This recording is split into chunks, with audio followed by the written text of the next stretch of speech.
If an organization can't get on the same page, you can see what can happen. Think about how tough it is in healthcare right now, regardless of profession. When that profession, when that team, when that organization are not unified, and I don't mean you all think the same, but we're not headed in the same direction. You can see what happens. Patient care will suffer. Let's take it to a family.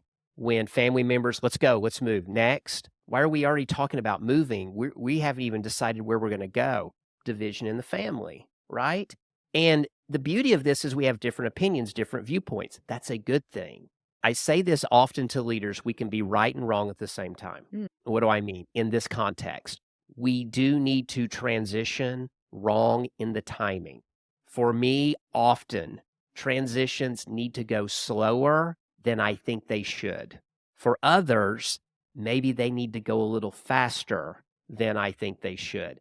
It's not a right or wrong. If we do not have these conversations, we can make assumptions, and what can happen is then we're divided. It's the old quote, a house divided against itself cannot stand. This is first knowing yourself, but then are you having those conversations with those around you through a lens of curiosity versus that lens of contempt?